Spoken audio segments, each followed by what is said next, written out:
so I checked out that movie Anora after it cleaned up at the Oscars back in March. I really don't follow awards ceremonies as a rule, but you know, when a movie does really well or celebrities trade blows or something, you kind of absorb it via social media osmosis, and very rarely have I found it to be a waste of time to check out a film that's making waves like this. And Anora was pretty great, honestly. Sean Baker's been on my radar since like 2017 or whenever the Florida Project came out, but this is the first film of his I've actually had the chance to sit down and watch, and I definitely see where he gets his reputation. Though the first thing that really stuck in my head was the music. Every track in this thing is a banger, and turned me on to a few artists I probably wouldn't have found otherwise. In fact, my introduction to the film was that lap dance clip everyone was sharing to the Brooke Candy song. And I love the song, but when I looked up the actual video, it is so not the vibe I was expecting.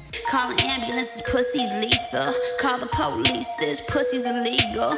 Anyway, I liked everything about the film. It was smart and funny, it had heart and a lot of energy. It was just a really fun movie to watch. But to be honest, for the first 80% or so of my first viewing, I was actually kind of surprised at how praised it was. Which isn't to say I didn't like it. I genuinely cannot think of a single negative thing I'd have had in mind, but I guess until the last 20 some odd minutes, and the last scene in particular, it really didn't feel like an Oscar movie. I hate that I just used that phrase unironically. But then the final scene brings everything together in this almost mind-blowing way. It says so much with almost no words, and it feels like the entire film was just a build-up for this moment. Think of the ending to Nymphomaniac, only less obnoxious. I guess I would describe Anora as like a postmodern anti-fairy tale slash maroon comedy. The titular character is a stripper who, because she happens to speak Russian, meets the son of a wealthy oligarch in the club where she works. He winds up paying her for a dance, and then for sex, and then to be his girlfriend for a week, at the end of which they fly to Las Vegas and get married, so Ivan doesn't have to return to Russia and work for his parents.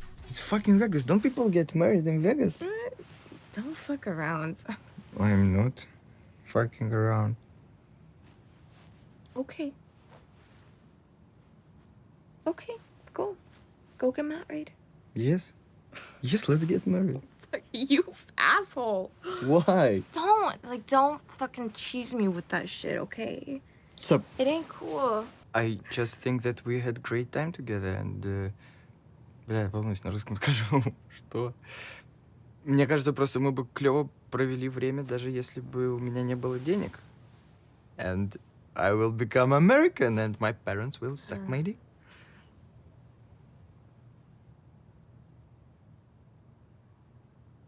Are you serious? I'm serious. And I said it wisely.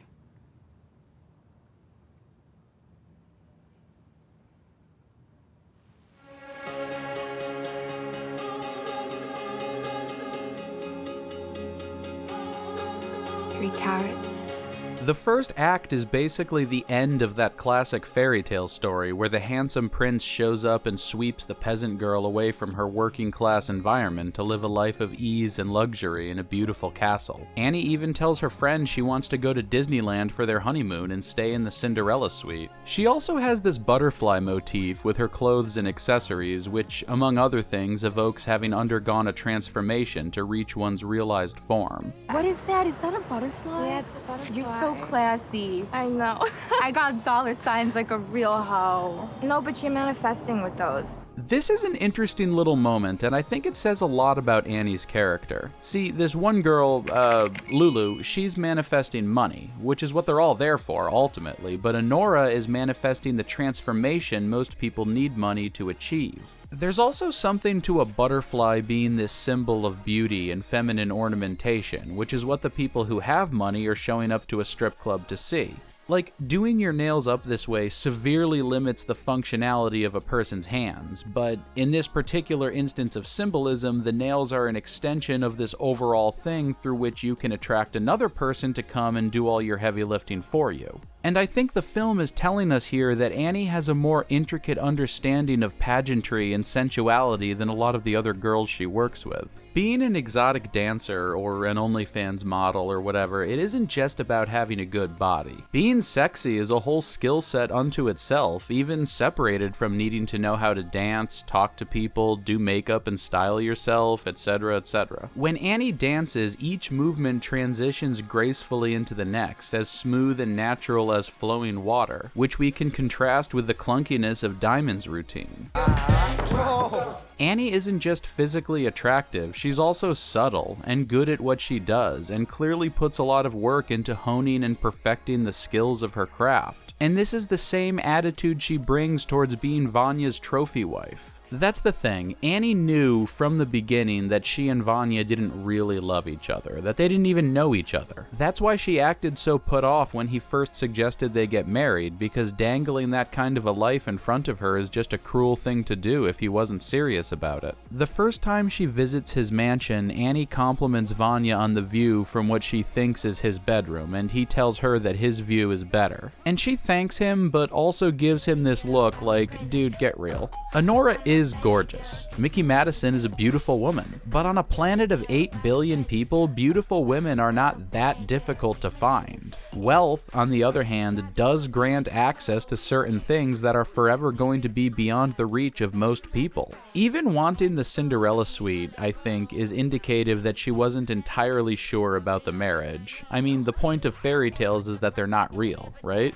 I think she hoped, when Vanya proposed, that the promise of a green card would make it a mutually beneficial relationship, and that if they both lived their roles long enough, genuine affection and dedication would develop. I mean, that was how it went with most actual princesses, back when people really used to live in castles and believe in fairies. She knew it wasn't a real marriage, but she was willing to live and act as if it was, within the parameters of what was also a transactional relationship, of course. If you watch Annie's face during their sexual encounters, you can almost see her hesitancy shedding as she becomes more comfortable with Vanya as a person. The first time, when she gets him off through his pants in the club, she says, "This isn't allowed, but I like you." But she's chewing gum while she grinds him, and looks about as engaged as a person might look while folding their laundry or doing dishes. The first time they fuck, he starts the old, "Wait, stop," to make it last longer, ostensibly for her benefit, but she keeps riding him until he finishes. This was a job, and she's just looking to get things done. But the next time, it's a little bit different. She does her dance routine first, and after he finishes, Vanya invites her to a party, and Annie gives him this kind of appraising look, and...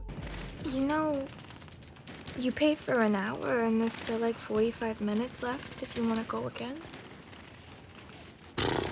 This is the first time we see her initiate sex, even though she's already been paid. I don't think she's necessarily getting anything physical out of Vanya's 21-year-old pump and dump coital routine, but I do think she was starting to like him a little by this point. And it's the next time after that when she starts training him to make their sexual encounters pleasurable for her too, which is basically what women that age do with their boyfriends. She went all in as Vanya's wife and partner, just like she did as a dancer, in a way that, for example, Vanya's mother, who also clearly married up, doesn't seem to have done, and she expected him at least partially to reciprocate that. I am telling you, you do not know this guy. The second act, the real meat of the story, begins when the rumors get back to Vanya's parents that he got married. They send the family, fixer, I guess, Toros, to find out if it's true and get it annulled, and he sends these other two guys, Garnick and Igor, to confirm the news and keep them there. At first, Vanya laughs at them and throws the marriage in their faces, which is about when Annie realizes that he'd been lying to her, that he never told his family they got married. Они вылетают. Они вылетают. Ты слышишь меня? Куда? Они вылетают сюда. Куда? В смысле? Чтобы тебя забрать как обосравшегося школьника. Ты меня слышишь? Завтра днем идем их встречать. Vanya, the fuck is going on? Ты так что едешь обратно в Рашу. Let's go, let's go, let's go! I need to get dressed though. My Давай fucking так clothes сделаем. upstairs. Давай подождем Торос. Гарник, get him. Гарник. Придет Торос, подъедет через 10 Wait, минут. Wait, give me stop, one stop, where are you fucking going? No, we minute. have I no have to time. get dressed, Ivan. I have no fucking pants. Это, мама. Okay, bye! Ты чё? Ты куда? Не отпускай меня! Держи ее тут! The first real shift in tone comes around here, when Vanya hears that his parents are coming, then turns around and bolts out of the house, leaving Annie behind without a second thought. This is where the anti-aspect of the postmodern anti-fairy tale kicks in. Annie tries to leave, but Igor and Garnick physically restrain her, with some difficulty, granted. You fucking bitch! You broke my nose! Yeah, next time I'll kick you in the fucking balls. Oh, you are so fucked. You're going to prison. Where's your eyes? I can't wait until Ivan sees what you did to me. Rich people don't have eyes. Ivan did just leave the house? He did not leave. He is going to get help. I don't think so. Eventually, Toros shows up and offers to pay Annie 10 grand to help them track down Vanya and get the marriage annulled. She agrees to help find Vanya, but with the unspoken intention of reuniting with him as husband and wife, to either face his parents or run away together. Most of the second act is Anora, Garnick, Igor, and Toros running around Little Odessa. Annie and Toros are both focused on finding Vanya, each for their own reasons. Igor is guilty and ashamed about what happened at the house and is trying to make it up to Annie, who's not having any of it. And Garnick is nursing his broken face with the single-minded focus and misery that only the truly wretched are capable of. The part where he starts puking in the car genuinely kills me every time I see it. And I don't normally go in for like vomit or fecal jokes. Apologies to the Rick and Morty fandom, I know that dismisses like half your show. But there's something so funny about how long it goes on for. The vomit, not Rick and Morty, and the way he's just making a bigger mess trying to keep it in with his hands. Do you understand that my wife has to drive this car tomorrow? Do you? How am I gonna get rid of this smell, huh? They eventually track down Vanya, drunk and high out of his mind, getting a lap dance from a girl Annie hates at the club where she used to work. The two girls get into a brawl on the club floor and Annie's face gets scratched, and when she tries to talk to Vanya, he's either wasted out of his mind or pretending to be. The arrival of Vanya's parents marks the film's second and far more dramatic tonal shift. His mother is very much that stereotypical Slavic matriarch everyone is terrified of, even her husband. But Annie walks right up to her and very politely greets her as a daughter-in-law. Mother Zakharov does not reciprocate Annie's respect, and not only does Vanya completely fail to defend his wife, he won't even look at her. And this is the moment when Annie finally realizes the degree to which this guy was just not taking her or their marriage seriously. Vanya, be a fucking man and talk to me. What do you want me to say?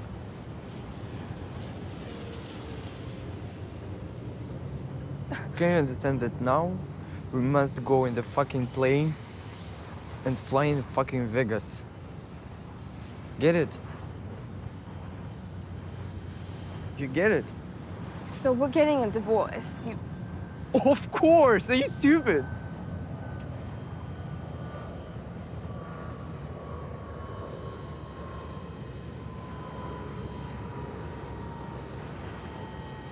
Иван, давай быстрее уже! Сейчас!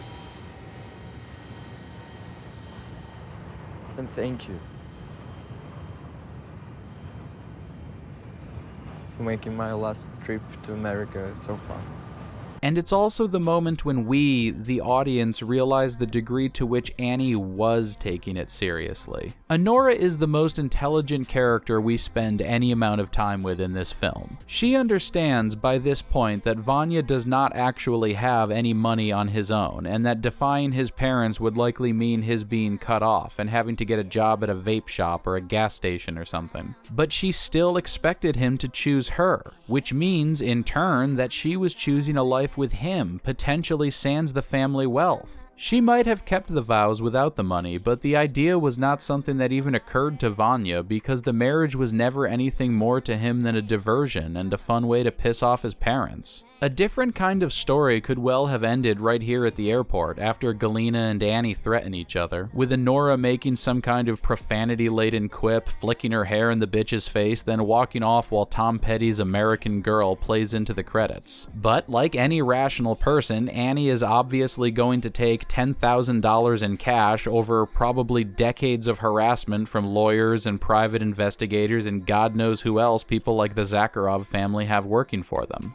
What follows is a sort of come down as we watch the marriage annulled and then Annie travel back to New York with Igor, vaguely reminiscent of the post-party lulls we'd see earlier in the film. Annie gets her 10 grand, then spends one last night in the mansion, watching TV with Igor and talking about their names. And of course, the next morning she wakes up to the most picture-perfect scenic view you've ever seen outside those windows she admired on her first visit. Igor drives Annie back to her old apartment, and when she opens the door to step out, he starts to say something. She turns and gives him this kind of cynical, kind of accusatory, slightly scared look, like, okay, here we go, this guy's gonna try and fuck me, or take the money back, or warn me never to contact Yvonne again, or whatever. Instead, he holds out his hand and gives her back the 4-carat diamond ring Toros had pried off her finger earlier in the film. She takes it, kind of surprised, and seems to think a little while Igor gets out and carries her bags up to the house. We get this lingering shot on Annie's face when he climbs back into the car, seeing her see him, kind of cynically, very appraisingly. She rags on him a little about his car, which he confesses belongs to his grandmother. Then, seeming to decide something, Annie climbs into his lap and starts having sex with him. Neither of them say anything, but after a few moments Igor starts to pull her in for a kiss, which Annie resists. He pulls her closer and closer, and eventually she shouts and starts hitting him, then collapses in tears against his chest.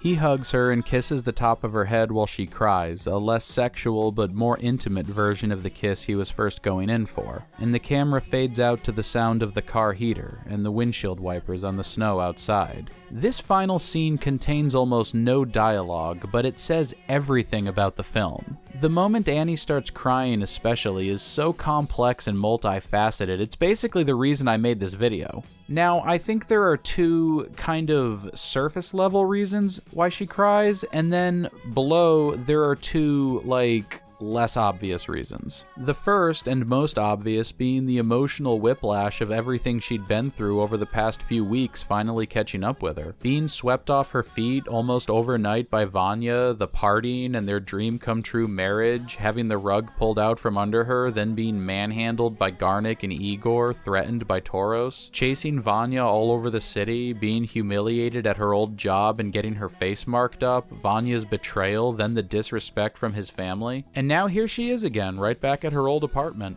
And being back at her real home, with both of her feet on the ground, it's the first time she's able to feel the full weight of her disappointment and the unfairness of her situation and everything she's been through. The class disparity that allows Vanya to act like trash and still be seen as too good for her, the fact that men can push her around, tie her up, even abduct her just because they're bigger and stronger, and the only reason that or worse didn't happen here and now is that this particular man didn't want to hurt her. And above all, the unfairness of having this life of ease presented to her, then snatched away before she could even settle into it. Igor seems like a decent enough man, all things considered, but it's still hurtful to be promised the charming, handsome prince, and instead you wind up with the stoic, balding henchman. Fucking Igor. Stupid name. No, it's a good name. It means warrior. Warrior. Yeah?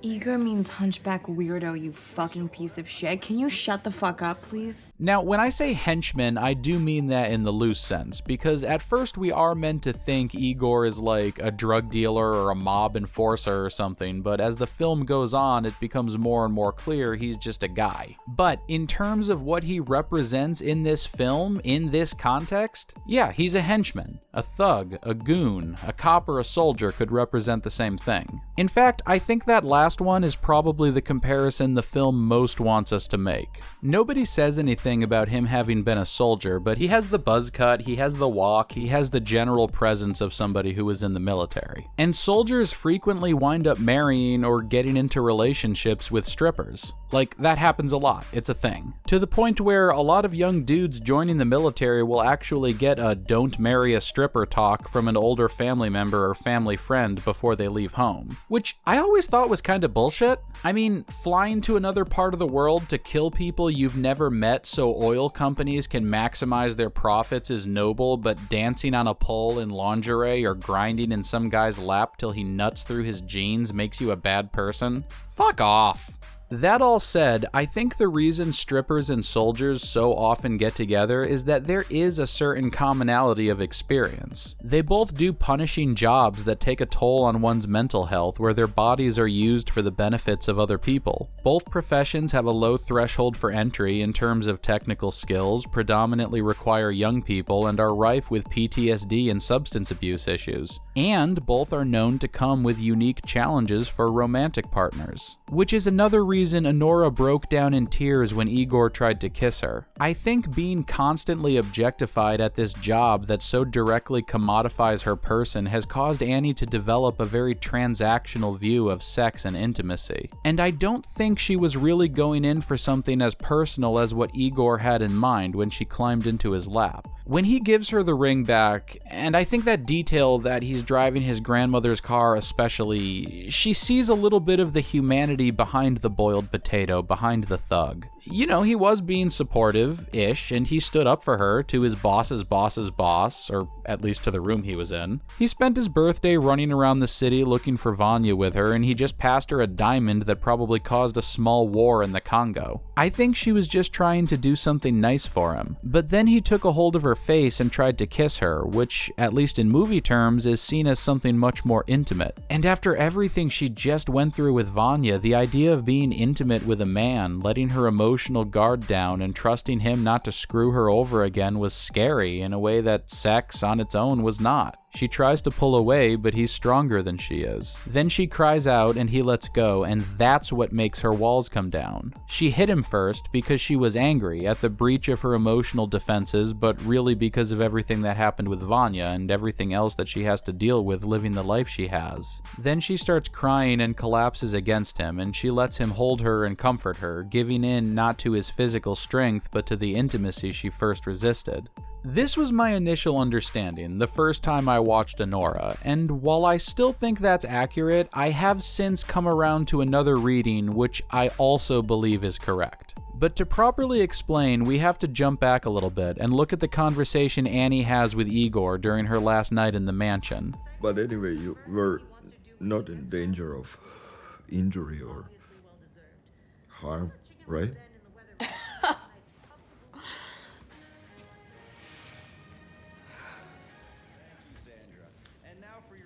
You know, if Garnick wasn't there, you'd have raped me. Guaranteed. Raped?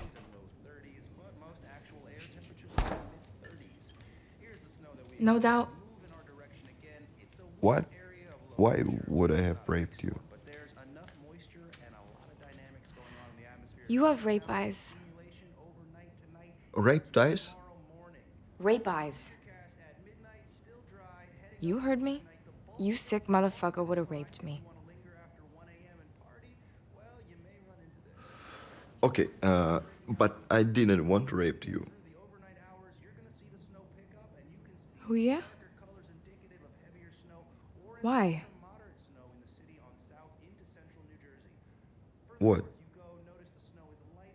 Why? What, why? Why wouldn't you have raped me? Because I'm not a rapist. Now it's funny when Igor says raped eyes, but the scene is also pretty dark when you really look at the dynamics of the situation. It's kind of the tonal mirror of the scene she's talking about when Garnick and Igor were tying her up. Which was also funny, the way Toros is freaking out on the phone and how she basically beats the shit out of them. But it's also really unsettling watching two strange men come into a woman's home and tie her up. And the scene is choreographed in a way where their movements do mirror a sexual assault. So Igor says that he's not a rapist, and maybe he's not, but he is willing to hold a woman down and tie her up, and that's not necessarily in a different realm of behavior. If you pay a prostitute to have sex with you and then forcibly take your money back because you know they won't be able to go to the cops, you basically just raped somebody. When Vanya proposes to Annie, she told him she wanted a 3-carat diamond, and it was with the same manner and affectation that she used when soliciting payments from him. Toros kept telling her that their marriage wasn't real, and we see pretty clearly by the end of the film that Vanya didn't really consider Annie to be anything more than a prostitute. So if that wasn't a real marriage, how is prying the ring off her finger any different than overpowering an escort and taking her money? Annie starts screaming rape, rape after he takes the ring, and it's played for laughs, the way everyone is freaking out and trying to shut her up, but there's something really sinister underneath, because this is the kind of sexual assault sex workers are often subjected to. I'd even say, based on how Annie reacted, that it might be something that's happened to her before. When Igor gave her the ring back, I think it undid a small part of the violation she felt when it was taken away from her. That's why she softened to him. But then they start having sex, and he tries to force a kiss on her, and keeps trying, even after she starts pushing his hands away. And I don't think he thought of that as something that might make her feel violated. And he backed off as soon as she verbalized her dissent, but I think she started crying and hitting him because of this realization that men, not all men, but in the general sense, that men will always force themselves and their will on women, even the well-intentioned ones, even when they don't realize it. But she still leans into Igor while she cries, because as the film tells us by fading out on the sound of the windshield wipers and the car's heating system, it's a cold world out there, and we all need someone to hold us. Stay close to me. Stay close to me. Watch the